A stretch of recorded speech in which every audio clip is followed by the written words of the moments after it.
우리가 알아야 하는 것이라는 제목으로 하나님의 말씀을 함께 나누도록 하겠습니다. 설교 노트를 여러분 보시면서 오늘은 조금 내용이 좀 많습니다. 여러분과 함께 하나님 말씀을 함께 깊게 나누고자 합니다. 우리가 지난 몇 주 동안 하나님 주시는 영생의 선물을 주제로 함께 나눈 것이죠. 영생의 선물.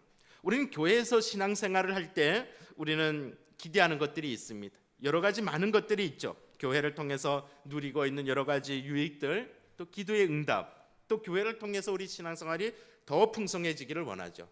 그렇게 하기 위해서 우리가 기억해야 될 것이 무엇이냐면 하나님이 주시는 영생에 대해서 아는 것입니다. 그래서 빈칸의 첫 번째가 무엇이냐면 영생은 하나님의 선물이라고 하는 거죠. 영생은 하나님의 선물. 우리가 이것을 제일 첫 시간에 함께 나눠보았습니다. 죄로 죽은 인간이 하나님 앞에 어떻게 그러면 이 영생의 선물을 받을 수 있는가?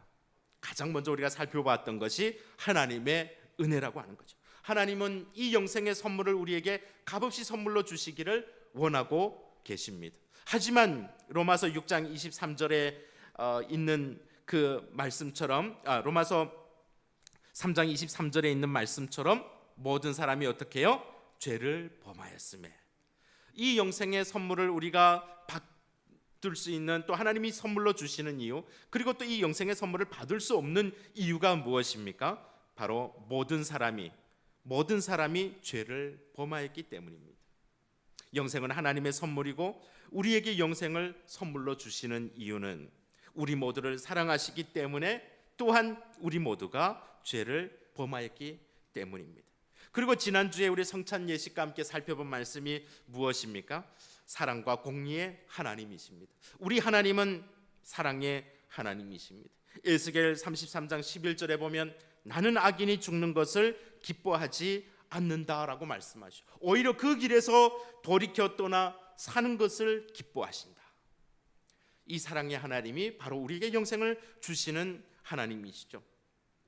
하나님의 놀라운 사랑을 우리 모두가 함께 누리면서 살아가고 있는 거죠. 그리고 하나님은 또한 공의로운 하나님이시라고 말씀드렸습니다. 하나님은 사랑만 많으신 분이 아니라 공의로우신 분. 그 앞에서 우리 모두는 죄인임을 함께 살펴보았죠. 모든 사람이 죄를 범하였으며 하나님의 영광에 이르지 못했다.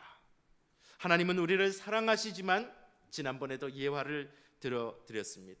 하나님은 우리를 너무나도 사랑하시지만 우리를 너무나도 사랑하셔서 우리를 구원하는 것을 기뻐하시지만 또한 하나님은 공의의 하나님이십니다. 요즘 뉴스를 도배하고 있는 불의한 재판관처럼 불의한 경찰관처럼 자기 자녀의 죄를 그냥 덮어서 증거를 인멸해 버리시는 분이 아니라 하나님은 공의의 하나님, 온전히 심판하셔야 하는 하나님이십니다. 그래서 하나님은 이 문제, 우리를 사랑하시지만 또한 심판하셔야 하는 이 문제를 지난주 설교 말미에 언급을 해드렸습니다. 바로 예수 그리스도를 통하여서 이 문제를 하나님은 해결하셨다는 것이죠. 그래서 우리가 신앙생활을 할 때 오늘 설교의 제목처럼 우리가 반드시 알아야 되는 것이 무엇인가? 우리 요한복음 17장 3절 제가 기록해드렸습니다. 함께 읽어보도록 하겠습니다. 영생은 곧 유일하신 참 하나님과 그가 보내신 자 예수 그리스도를 아는 것이니이다. 영생은 무엇이라고요? 참 하나님과 그의 보내신 자 예수 그리스도를 아는 것. 우리가 신앙생활을 한다고 할 때, 우리가 교회를 다닌다고 할 때 우리가 반드시 알아야 되는 것, 참 하나님, 우리를 사랑하시고 공의로우신 하나님과 그리고 그가 보내신 예수 그리스도를 아는 것. 그래서 지난주에는 우리가 사랑과 공의의 하나님에 대해서 함께 살펴보았고 오늘은 그가 보내신 자, 하나님께서 우리의 죄의 문제를 해결하기 위해서 보내신 자 예수 그리스도를 알아가기를 소원합니다. 그래서 신앙생활을 했는데도 여러분 예수님이 누구이십니까? 왜 예수님이 이 땅에 오셨습니까? 왜 예수님이 우리를 위해서 대신 죽으셨다고 합니까?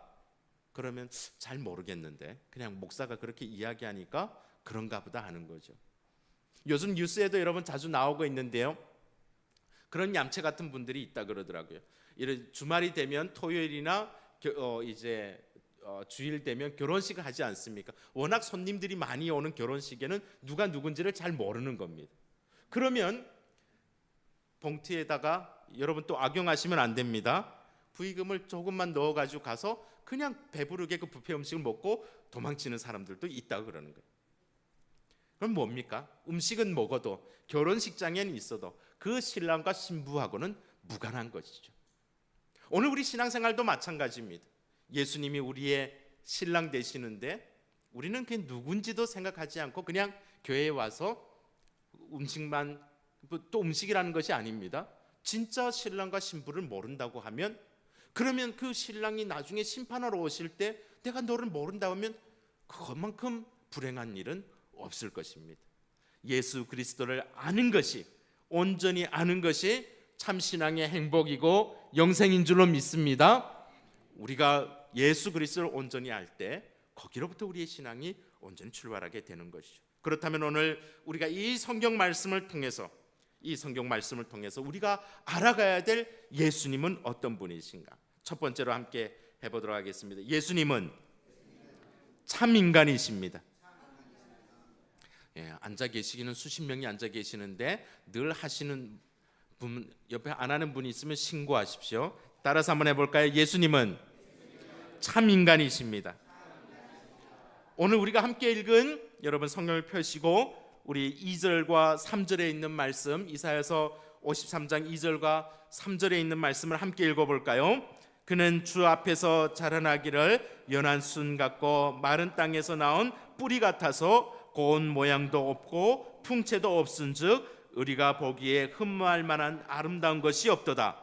그는 멸시를 받아 사람들에게 버림받았으며 간고를 많이 겪으며 질고를 아는 자라. 마치 사람들이 그에게서 얼굴을 가리는 것 같이 멸시를 당하였고 우리도 그를 기이 여기지 아니하였도다. 오늘 이 말씀을 먼저 읽은 이유는 오늘 우리가 알아야 될 예수님의 모습, 참 인간이시라고 하는 이 모습을 우리가 생각할 때 이사야서 53장 2절과 3절을 여러분 가장 먼저 생각하면 되겠습니다. 우리는 흔히 예수님 하면 교회에 들어오면 사진, 우리 교회는 어디에 있는지 모르겠는데 예수님 사진이 있죠. 잘생긴 서양 사람의, 그리고 눈도 조금 부리부리하시고, 그리고 또 장발이죠. 뭐 당시에 그랬을 수 있겠지만 대부분 예수님의 형상을 보면, 또 우리가 그림들을 보면 아주 잘생긴, 요즘 말로 말하면 교회 오빠, 드럼도 잘할 것 같고 찬양도 잘 인도하실 것 같은, 그리고 늘 긴 옷에 옷은 늘 깨끗하시고 멋있는 분이죠. 그런데 예수님의 오실 것을 설명하고 있는 이사야서의 말씀을 보면, 오늘 우리의 모습을 보면, 오늘 우리가 함께 읽은 이 모습을 보면 연한 순 같고 메마른 땅에서 나온 뿌리 같고, 그리고 이 두 구절을 요약해서 그렇게 말합니다. 고운 모양도 없고 우리가 반할 만한 모습이 아니다, 그렇게 말씀하고 있습니다. 흠모할 만한 것이, 당시의 평균을 내봐도 저분 참 잘생겼다, 그렇게 할 만한 이야기가 나오지 않는 분이라는 것이죠. 메시지 성경에서 유진 피터스는 이렇게 번역합니다. 아무 볼품 없고 보잘것 없었다. 하나님께서 우리를 사랑하셔서 우리를 구원하시기 위해서 자신의 아들을 인간으로 보내주셨는데 그 인간의 모습은 한마디로 정리하면 아무 볼품 없었다, 기대할 수 없는 모습이었다, 그것이죠. 우리 예상과는 정반대되는 모습입니다. 요즘 뉴스에서 보면 대통령 세계 정상들이 모이고 또 그 정상들을 맞이하는 것을 보면 얼마나 어마어마한지 모릅니다. 잠시 잠깐의 권력이지만 예포를 쏘기도 하고 카펫을 깔기도 하고, 또 돈 있는 나라에서는 전용기도 띄우고 의장대가 나오고 사열하고 국가가 나오고, 그런 것들을 보면서 저는 대통령 한번 해볼 만한 것이다, 저 맛에 다니겠다, 그런 생각도 하기도 합니다. 얼마나 영광스럽습니까? 땅에서의 대통령도 그런데 하물며 하나님의 아들이 이 땅에 우리를 위해서 구원자로 오시려고 하면 적어도 비행기 수십 대, 화려한 의장대, 레드카펫이 깔리고 늠름한 모습으로, 그 정도가 돼야 우리가 의지할 만하지 않겠습니까? 그런데 오늘 성경은 그 모습을 말하고 있지 않다는 사실입니다. 우리에게 인간으로 오신 예수님은 왕궁에서 태어나지도 않으셨고 높은 자리에서 섬김을 받지도 않으셨고 오히려 낮고 연약한 모습으로 오셔서 멸시와 버림을 당하셨다는 겁니다. 한 여인의 태에서 나셨고 인간의 느끼는 배고픔, 목마름, 피곤까지도 경험하셨다는 것이죠. 이것은 재벌이나 아니면 돈 있는 사람이 서민 체험을 하는 것과 차원이 다른 거죠. 척하는 것이 아니라 그렇게 인간의 몸을 입고 우리 가운데 오셨다고 성경이 말하고 있습니다. 그래서 요한복음 1장 14절에 보니까 이렇게 말씀하고 있습니다. 낮아지신 그리스도를 가리켜서 말씀이 육신이 되어 우리 가운데 거하시며, 우리 가운데 거하시며, 육신으로 입고 오시긴 오셨지만 화려한 왕궁에 전차를 끌고 마차를 끌고 그렇게 영광스러운 모습으로 오신 것이 아니라 말씀이 육신이 되어서 여기에서 우리는 무엇입니까? 이미 죽은 자, 우리의 죄 가운데 죽은 우리 가운데 친히 하나님의 아들이 거하셨다고 하는 것이요. 사랑하는 성도 여러분, 우리에게 오신 구원자는 세상의 기준에 놓고 볼 때 영광스럽게 장엄하게 등장하신 분이 아니라 낮고 낮은 그 자리에서 우리가 겪는 모든 질고를 친히 겪으신 우리 예수님인 줄로 믿습니다. 우리가 믿고 있는 예수 그리스도, 오늘 우리가 알아야 되는 예수님의 모습이죠. 그렇다면 오늘 우리는 그렇게 질문할 수 있습니다. 왜 하나님의 아들이, 왜 구원자가 낮아지셔야 하는가? 왜 우리 가운데 거하셔야 되는가? 오늘 히브리서 2장 14절에 그 답을 분명하게 보여주고 있습니다. 함께 읽어볼까요? 자녀들은 혈과 육에 속하였음에 그도 또한 같은 모양으로 혈과 육을 함께 지니심은. 한마디로 그렇게 정리할 수 있습니다. 죄를 지은 존재인 내가 인간이기 때문입니다.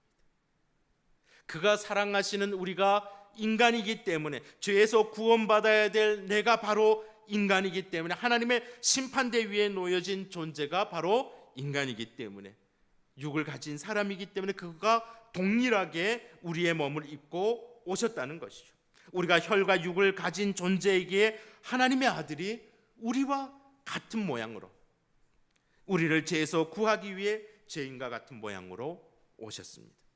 사람이 죄를 대신하려면, 인간이 지은 죄를 대신하려면 인간이 심판을 받아야 되기 때문에 그렇습니다.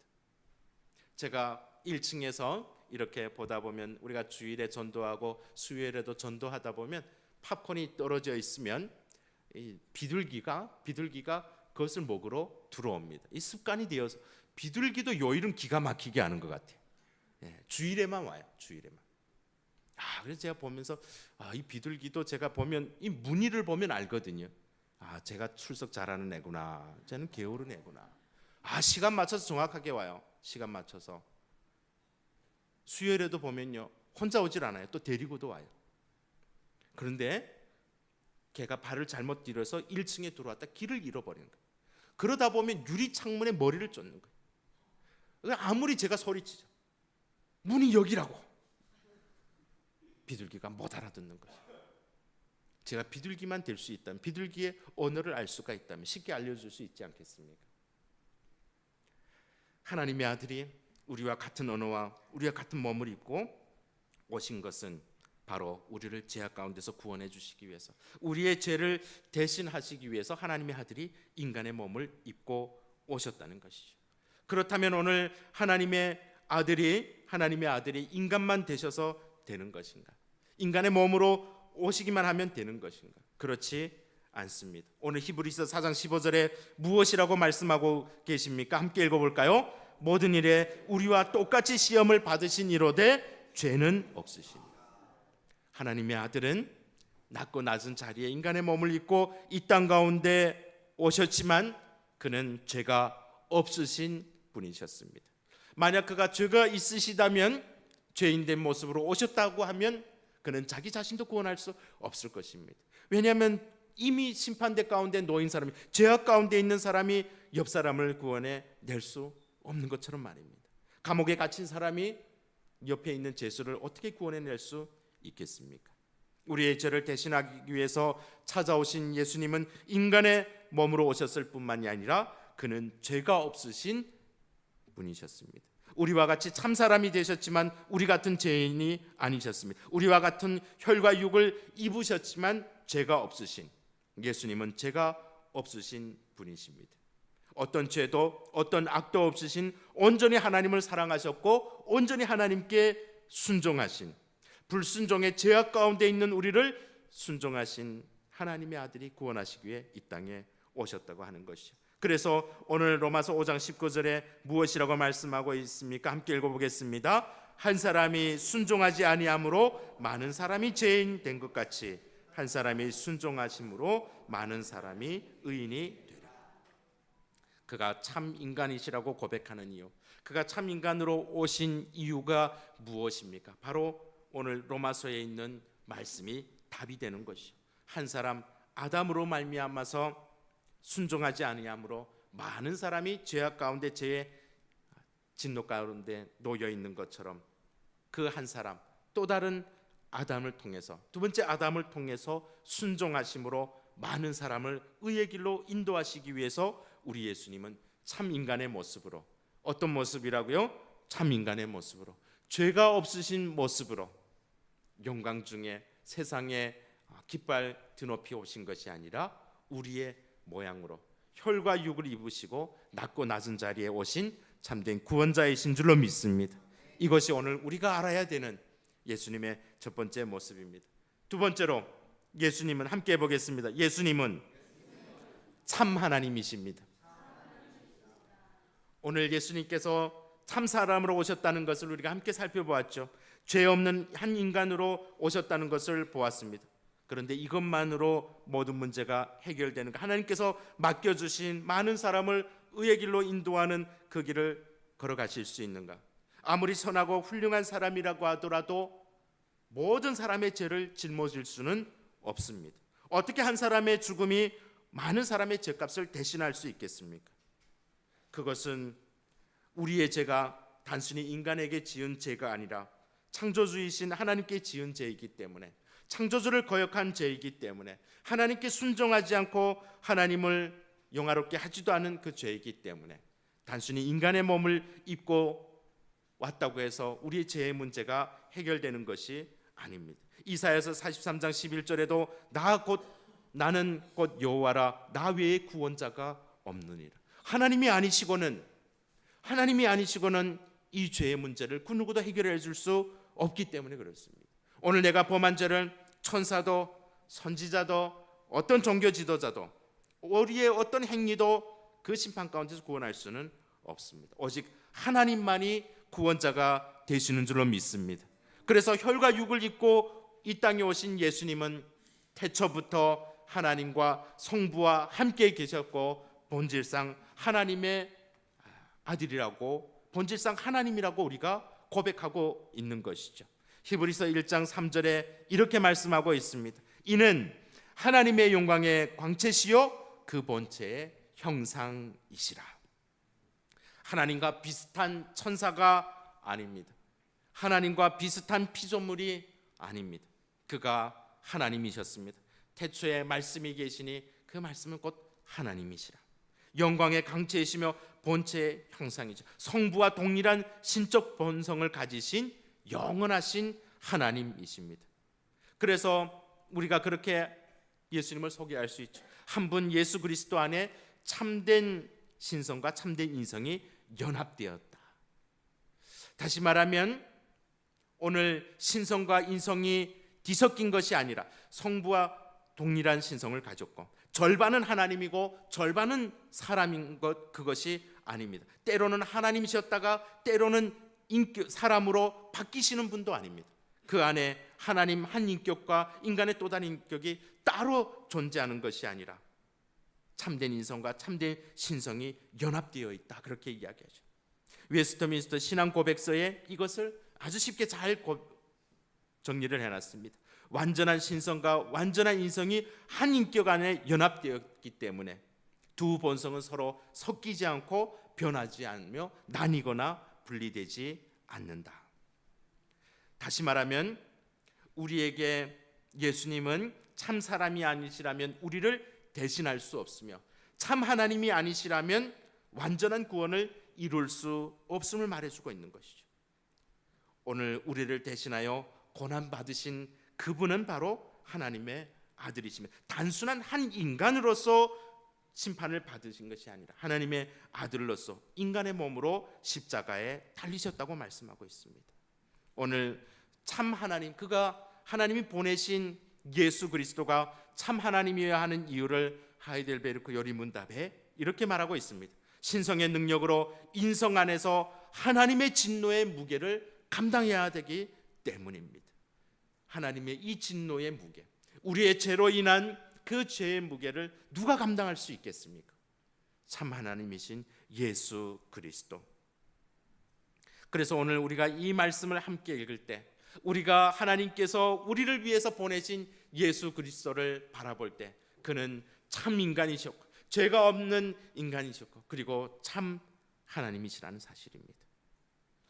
오늘 우리 모두가 예수 그리스도를 알고 예수 그리스도를 신뢰할 수 있는 이유가 바로 여기에 있습니다. 신성의 능력으로 인성 안에서 하나님의 진노의 무게를 감당해야 되기 때문에 하나님의 아들이 취하신 인간의 본성 안에서 그 형벌을 담당하셨고, 그리고 그 인격이 신적이기에 그의 희생은 모든 사람들의 그 죄를 사시고도 남을 그 혈육을 가진다 하는 것이죠. 찰스 스펄전은 그런 이야기를 했습니다. 하나님께서 넣으신 그 구원의 예수 그리스도를 통해서 수많은 사람들이 그 다리를 건넜지만 여전히 그 다리는 견고하다. 오늘 예수 그리스도의 이 영원한 혈육, 우리를 대신하여서 형벌을 받으신 혈육은 2000년 전이나 지금이나 오늘 나에게나 그 전의 사람이나 모두에게 동일한 줄로 믿습니다. 우린 그것을 믿는 것이죠.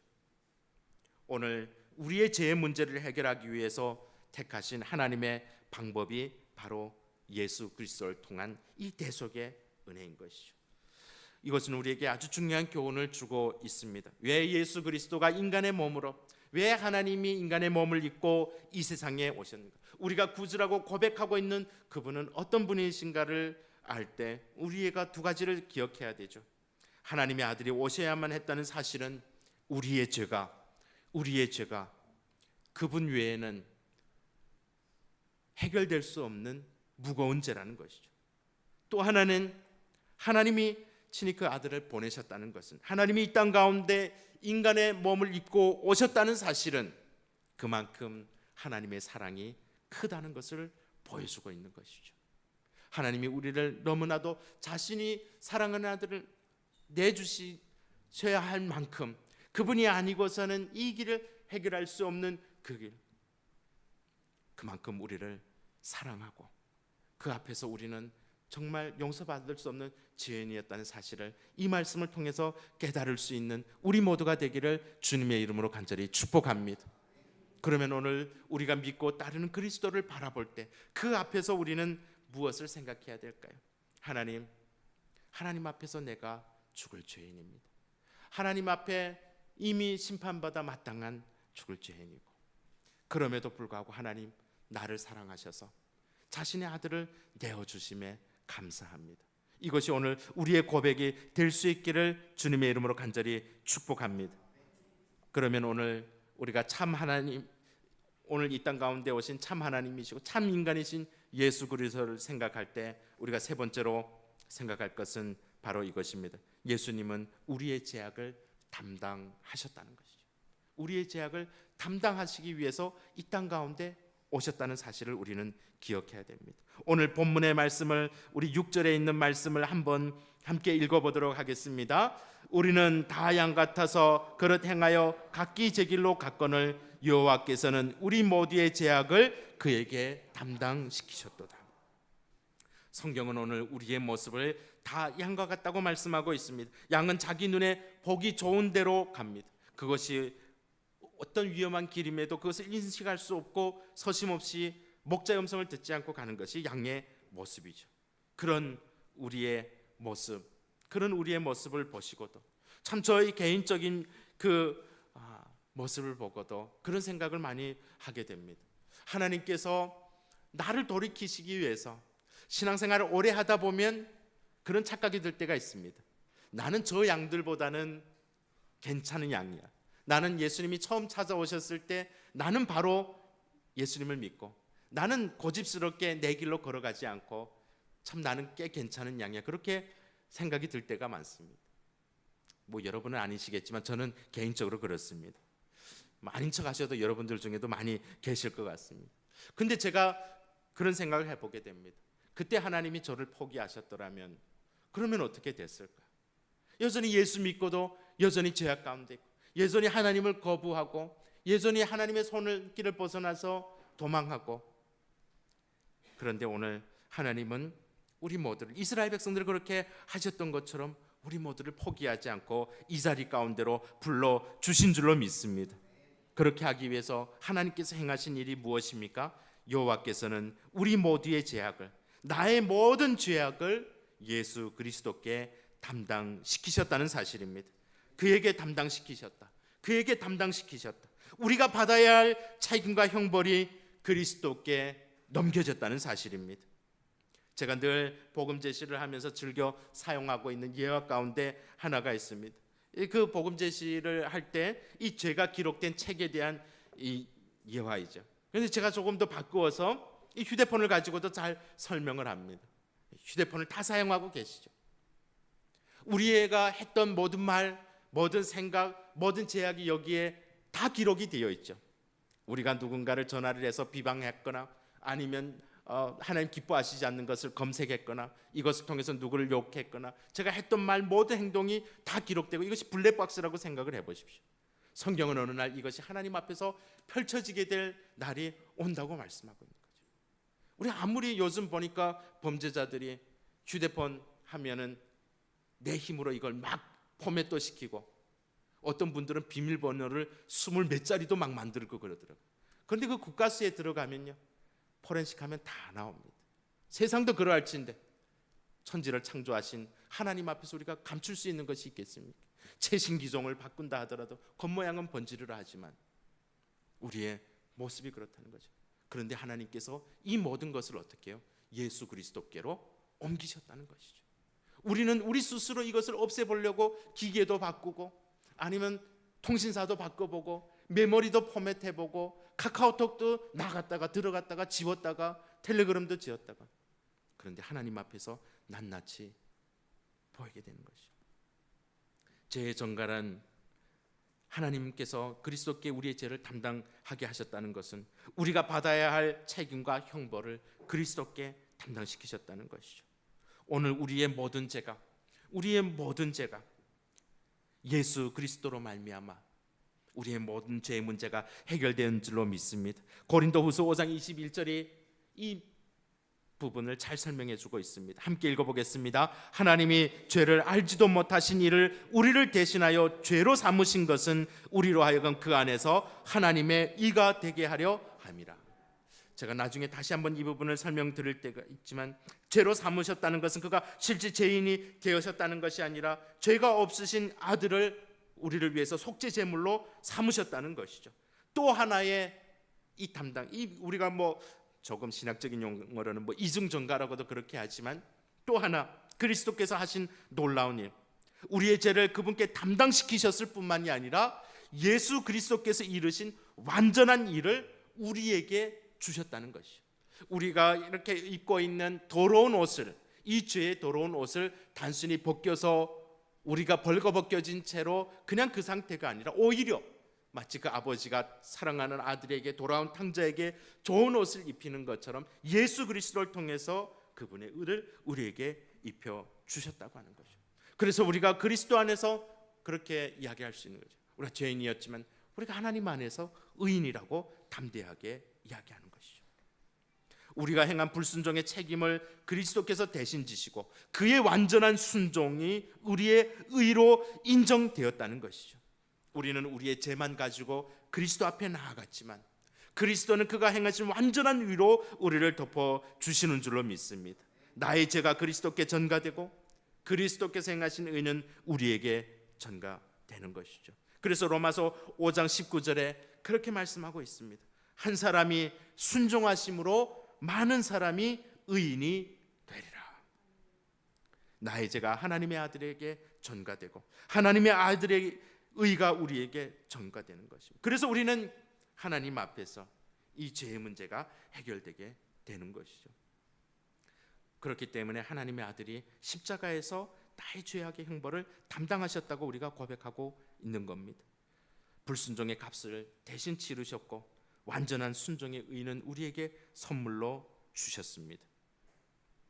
그래서 이사야서 오늘 우리가 함께 읽은 그 본문의 이 말씀, 오늘 다른 것은 다 잃어버려도 여러 가지 많은 것들을 이야기했지만 오늘 이 한 가지를 분명하게 기억하며 고백할 수 있기를 바랍니다. 이사야서 53장 5절입니다. 함께 읽어보도록 하겠습니다. 그가 찔림은 우리의 허물 때문이요 그가 상함은 우리의 죄악 때문이라. 그가 징계를 받음으로 우리는 평화를 누리고 그가 채찍에 맞음으로 우리는 나음을.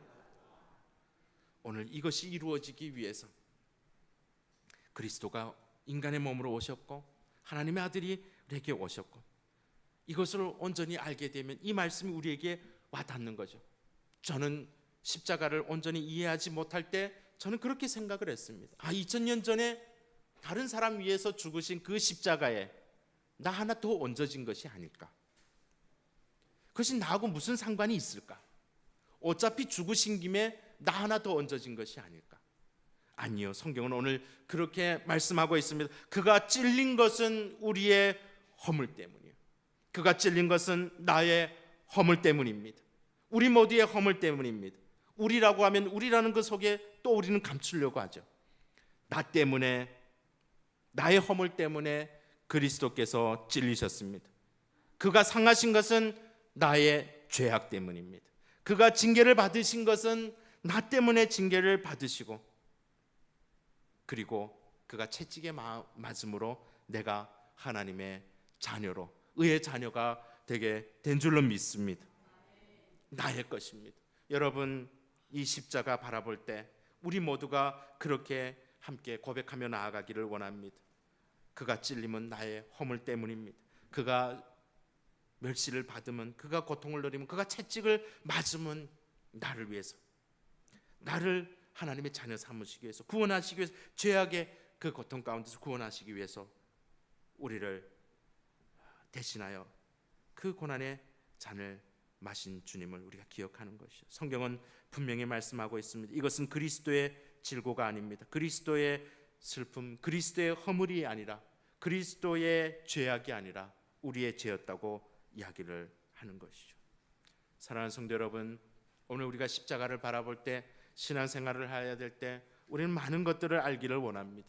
하지만 우리가 정작 알아야 되는 것, 사도 바울이 이야기한 것처럼 오직 예수 그리스도의 십자가 외에 내가 아무것도 알지 않기로 작정했다, 그렇게 고백한 것처럼 우리의 구원을 위해서 우리 많은 것을 알아야 되는 것이 아니라 우리를 참 사랑하신 참 하나님과 그의 보내신 자 예수 그리스도를 온전히 아는 것인 줄로 믿습니다.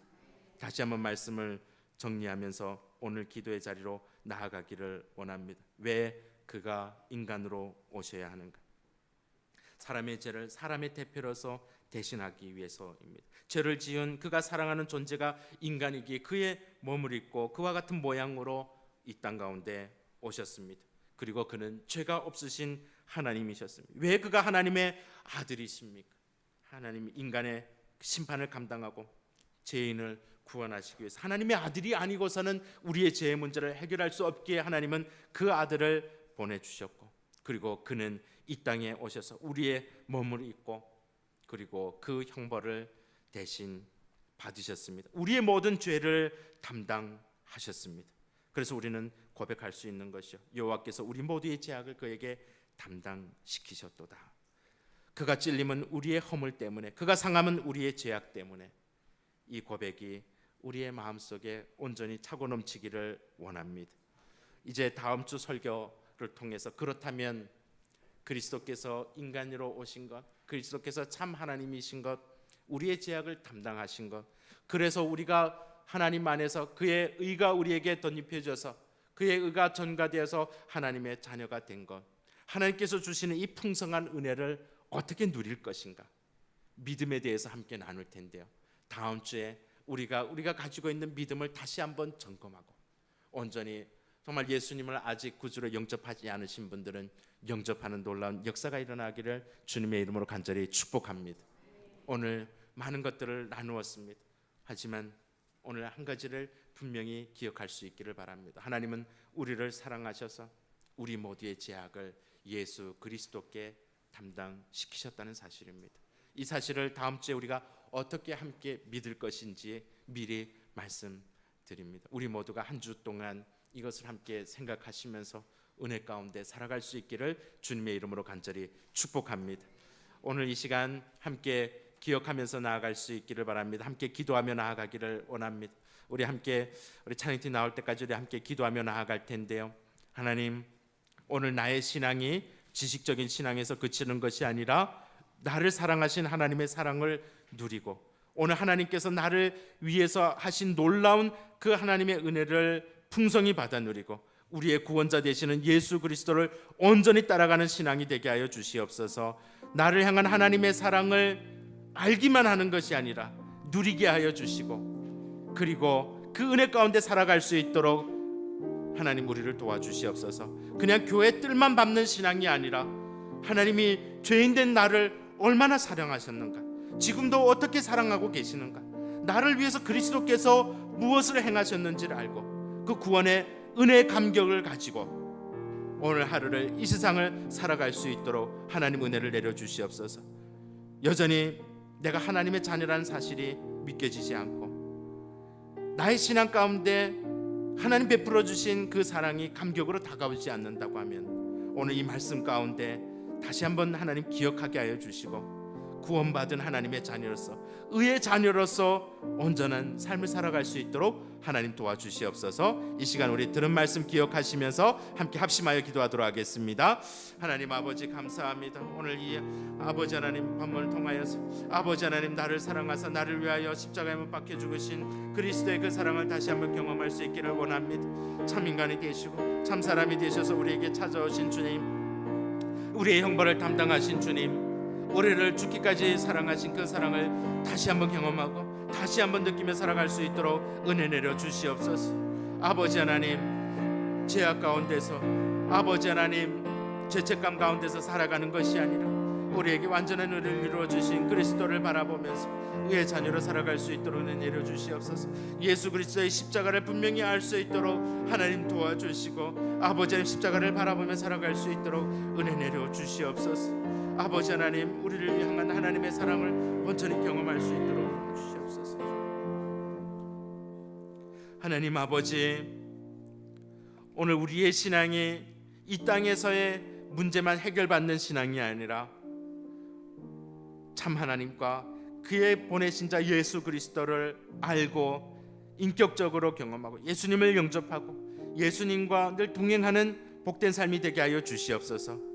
우리가 얼마만큼 추악한 죄인인지를 깨닫게 하여 주시고 그럼에도 불구하고 하나님의 크신 사랑을 통하여서 하나님의 자녀가 되고 오늘 말씀을 나눈 것처럼 우리의 죄가 사함받고 우리의 죄가 깨끗이 죄의 문제가 해결되고 죄책감 가운데서 살아가는 것이 아니라 은혜 가운데 살아갈 수 있도록 하나님 도와주시옵소서. 예수 그리스도를 온전히 알고 영접하고 참된 행복을 누리며 살아가는 우리 모두가 되게 하여 주시옵소서. 우리를 사랑하신 예수님 이름으로 기도드리옵나이다. 아멘.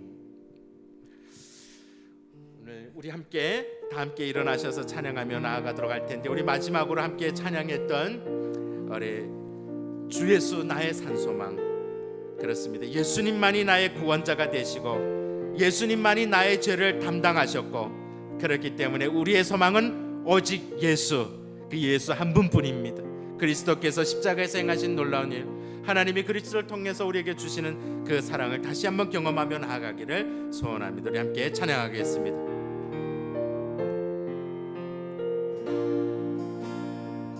깊은 절망의 수렁 가운데 주님께 닿을 수 없던 우리 어두운 밤중에 하늘을 향해 주의 이름 나 부르네.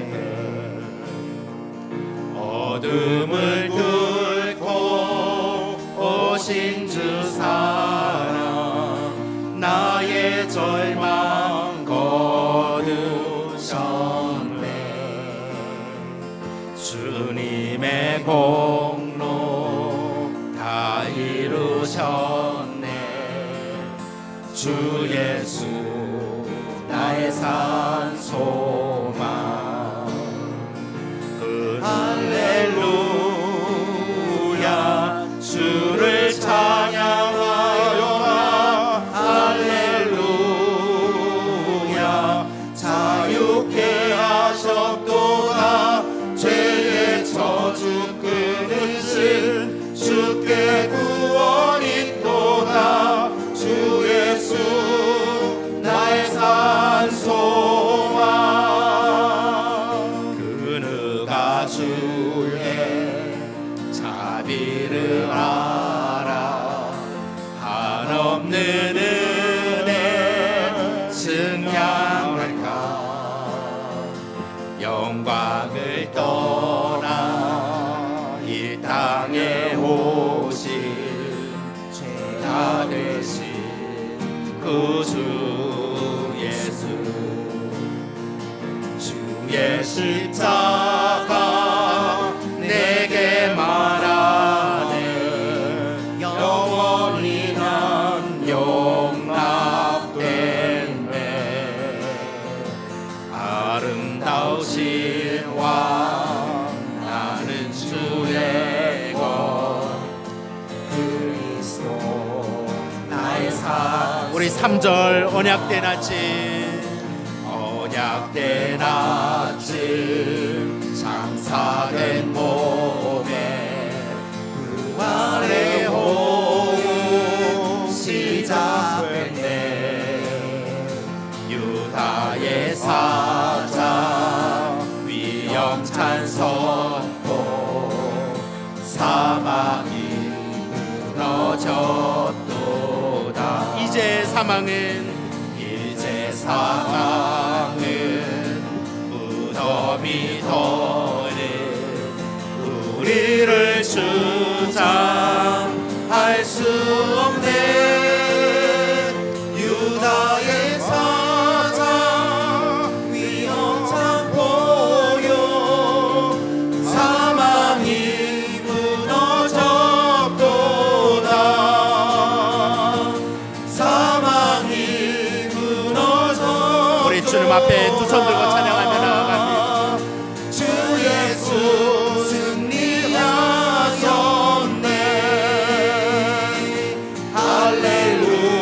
할렐루야 주를 찬양하여라. 할렐루야 자유케 하셨도다. 죄의 저주 끊으신 주께 구원이 있도다. 주 예수 나의 산 소망. 할렐루야 할렐루야 주를 찬양하여라. 할렐루야 자유케 하셨도다. 죄의 저주 끊으신 주께 구원이 있도다. 주 예수 나의 산 소망. 주 예수 나의 산 소망. 주 예수 나의 산 소망. 주 예수 나의 산 소망. 주 예수 나의 산 소망. 지금은 우리 주 예수 그리스도의 은혜와 하나님 아버지의 그 크신 사랑과 지금 이 순간도 우리와 동행하시는 성령 하나님의 그 놀라우신 은혜가, 예수님은 참 인간이시며 예수님은 참 하나님이시며 우리의 모든 죄악을 담당하셨고 그 안에서 예수 그리스도의 의로 말미암아 우리가 의인 되었음을 고백하고 그리스도의 죽으심과 다시 오심을 세상 끝날까지 증거하기로 다짐하는 모든 예배자들 위해 여전히 헛된 것을 소망으로 삼고 살아가는 저와 북한 땅의 2천만 우리 동족 위에 지금으로부터 영원히 함께 없시기를 간절히 축원하옵나이다. 아멘.